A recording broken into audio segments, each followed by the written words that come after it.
le début de la fiesta des Rustyles. Et ils ont un stack pour se faire bien chier mutuellement en plus, ils sont tous les deux bien deep. Ils peuvent s'emmerder et avoir un assez gros impact sur leur EV mutuel.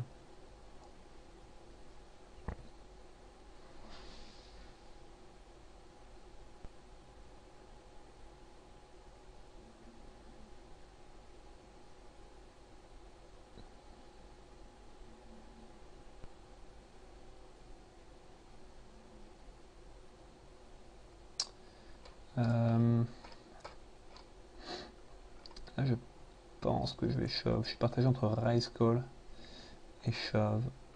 Je pense que Raise Call est sûrement meilleur. L'avantage de shove, c'est que ça peut peut-être lui faire passer des mains comme 2-2-3-3. Et c'est bien le seul avantage. Parce qu'il va call la même range à mon avis, donc je vais plutôt Raise Call.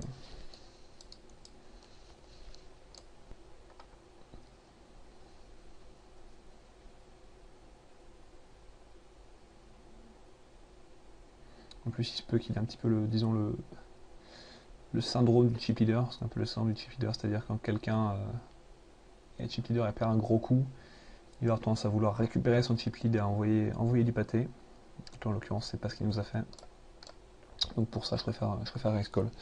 En espérant qu'il se passe un peu avec un 19 suité, un As de suité, des choses comme ça. Et je pense que le gain de V du Raise Call là-dessus compense largement la perte de V quand il va push avec 2-2-3-3.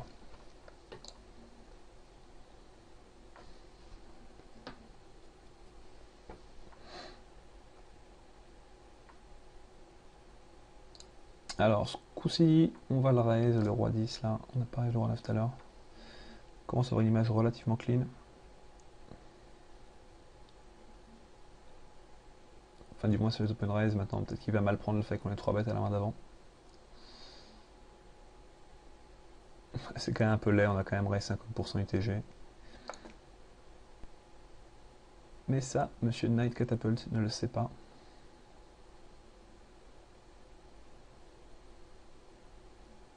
Voilà. 3 bêtes assez cher en plus, hein. Je pense qu'il n'y a pas grand chose d'autre à faire que fold. Il tient sa vengeance. Donc il est assez actif et c'est intéressant de noter qu'il a des sizings qui ressemblent pas trop à des sizings de joueurs de MTT, plus à des sizings de joueurs de cash. Ici on le voit quand il 3 bêtes à 14 000. On a vu la main d'avant aussi quand il a fait quoi. Quand il est open à 5 000 le min-raise. Je trouve que c'est assez typique. Assez typique des joueurs de cash finalement. Après je crois l'avoir déjà joué en cash et j'ai dans le souvenir qu'il est pas extra. Donc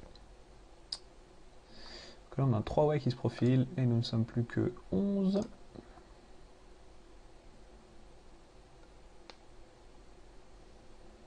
Et on doit être dans les profondeurs du classement a priori. Ouais. Donc là ce qui va se passer c'est que du point de vue du payout, le palier à 9 left est assez gros.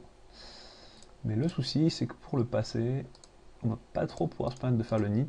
Parce que pour le passer, même s'il est assez gros, et ben il va quand même falloir sûrement prendre des risques. D'une part parce que les risques, ils payent en haut de l'échelle si jamais ils se transforment en double up.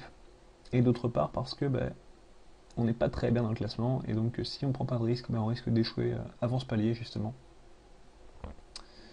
Et ce serait tout perdre finalement. Donc on va essayer d'aller. On va pas essayer d'aller gratter le palier comme des raccros, on va essayer d'aller l'accrocher avec panache. Donc on va pas hésiter à envoyer du bois sans trop se soucier de l'effet bulle. Alors Kisskov, il a spiké une jolie main. Voilà, donc là on va pouvoir faire ce que je disais, on va pouvoir commencer à envoyer du bois. Le truc ici, j'ai envie de tenter quelque chose, mais ça va être nul. Donc là je suis face à un dilemme, c'est que je sais que open push est directement V+. Ce que je vais faire, c'est que je vais min raise. Je pense que je vais fold contre un Rusty all-in, mais je pense que je vais push contre un petit 3 bet. L'autre alternative, l'alternative, pardon, c'était de limp shove. Mais bon, j'ai choisi de ne pas faire ça. Et là on est parti, c'est maintenant. Boum. Et ça fold, excellent résultat. Donc comme quoi vous voyez, donc là ce que je viens de dire avec ma paire de 4, c'est que j'allais fold contre un push et push contre un petit 3 base. Donc c'est pour vous dire que même quand on joue contre des joueurs qui sont pas demeurés, hein, parce que je pense pas être totalement demeuré, bah c'est pas mal d'avoir ces sizing exploitants. Par exemple, si là il avait eu le, si là par exemple il allait push avec tous ses bluffs genre As de suité, 9 10 suité, etc. Et 3 bet call avec ses mains genre As roi, Dame Dame plus. Il avait une EV phénoménale contre ma range. Phénoménale. Du coup, on se dit souvent, ouais, c'est exploitant, mais c'est aussi exploitable du coup de faire ça. Ben, en l'occurrence, je pense que même si c'est exploitable, c'est pas très souvent exploité. Parce que là, vous voyez, moi, je fais le truc tout bénet, de dire je push chez i3 petit et je fold sinon, aussi parce que les stack size s'y prêtent. Mais il n'empêche que ça marche. Donc là, la vidéo commence à être assez longue, donc j'espère qu'elle ne va pas planter. Parce qu'en général, les vidéos avec Camtasia, c'est ce qu'elles font. Quand elles deviennent trop longues, elles plantent, c'est comme ça. J'essaierai peut-être, si j'atteins le break, j'essaierai peut-être de découper la vidéo.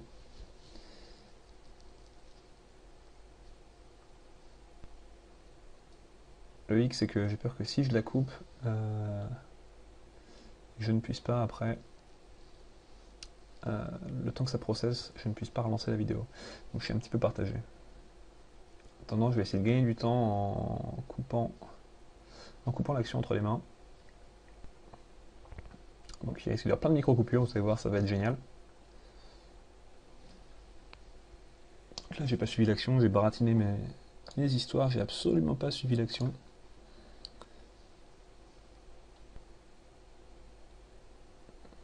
Ok, ça hit du trips. Je pense que là, ça a du call ace high, working high, vu le petit tanking face à un si petit sizing. Voilà, ça a call ace high. C'était un min raise. Et il a check call 3 fois cette texture. C'est une line vraiment bizarre d'aller check call là-dessus. Il faut vraiment être persuadé de se faire outplay comme un gros porc. Et pour aller check call, il vaut vraiment mieux ses bêtes. Je pense que levée immédiate est évidente. Le coup est beaucoup plus facile à jouer.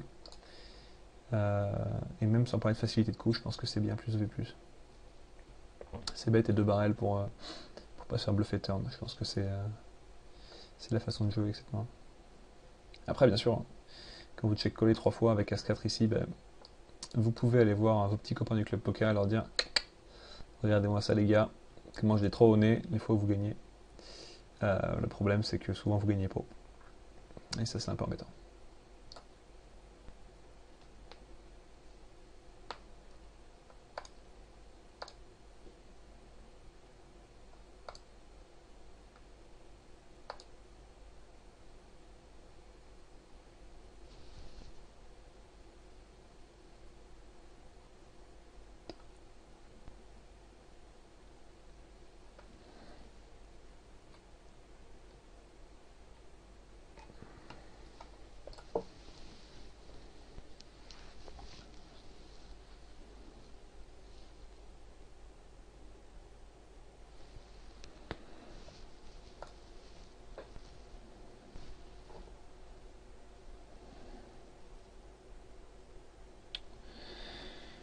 Ok. On a Scoff qui ouvre UTG, je crois qu'il a beaucoup ouvert UTG. Ouais. Pas énormément, et puis j'ai quand même valet de offsuit, donc on va se calmer. Voilà. Plus grand chose, plus beaucoup d'options disponibles ici.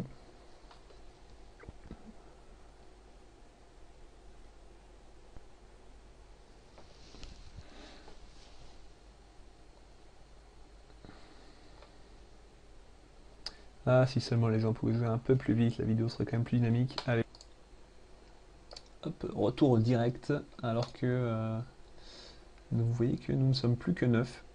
Donc les 304 € sont maintenant acquis.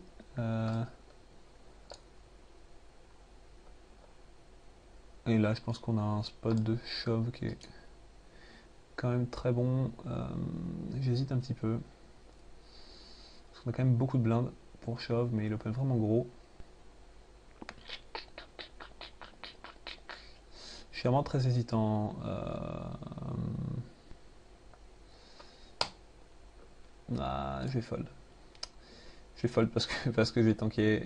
J'ai vraiment hésité. Je trouve que j'ai un stack un tout petit peu trop gros pour aller push. Tout petit peu trop gros. Quelques K en moins. 57K, 56K, je reste sur mon push. Là, c'est vraiment un tout petit peu trop gros. Le truc, c'est que j'ai pas envie de nouveau le min 3 bet. Même si ce serait meilleur, c'est un peu tôt après mon min 3 bet, j'ai l'impression. Alors, je pense qu'il y a des chances que je me level complètement avec les dynamiques que je m'invente dans ma tête. Mais je me dis que l'ayant min 3 bet avant, ayant 4 bet push contre Schizophrène pas très longtemps avant également, il va être plus enclin à 4 bet push lui-même, toute une range de mains variée, et que ça va me faire une erreur en 3 bet foldant, et que j'ai pas envie de ça.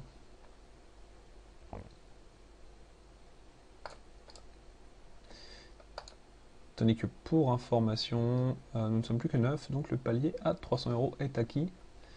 Et maintenant, il n'y a plus qu'à aller quand aligner 4 et nous serons even sur la soirée. Ce qui peut sembler complètement incroyable. Vu, quand même, je rappelle, la quantité de tournois que j'ai joué ce soir, c'est assez énorme pour moi, c'est sûrement pas énorme pour un grinder MTT lambda. Mais j'en ai quand même joué 15 et j'ai réussi à buller 14 d'entre eux. C'est quand même assez beau, je trouve, c'est un assez bon résultat. Comme quoi, parfois les joueurs de cash game feraient mieux de rester au cash game.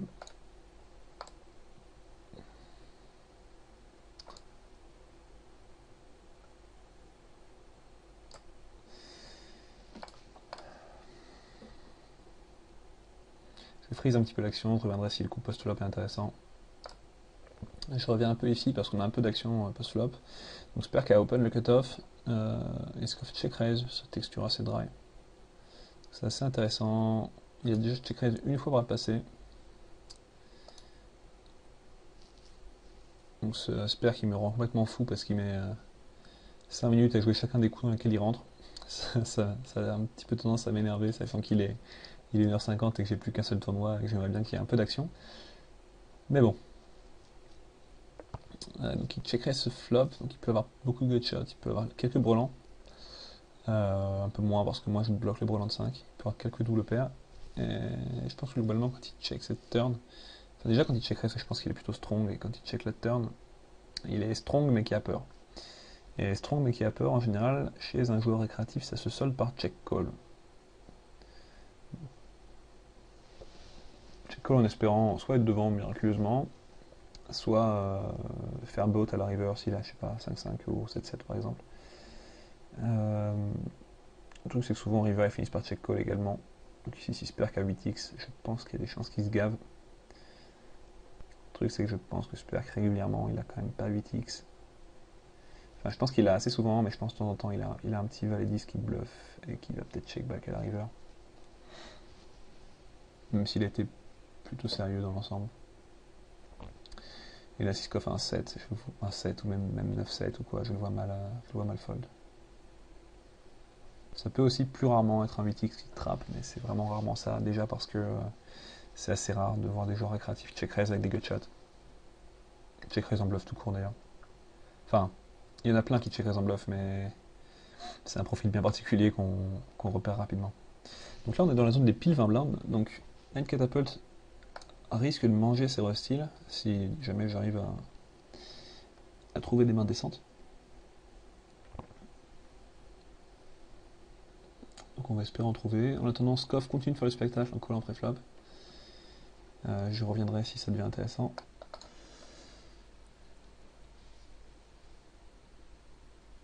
Donc on a eu un énième busto, donc il y a eu un rééquilibrage des tables, j'espère qu'elle a été bougée. Et ce coup-là, il n'y a plus qu'à vraiment attendre le spot de Rustil avec une hand selection qui va devenir de plus en plus tight.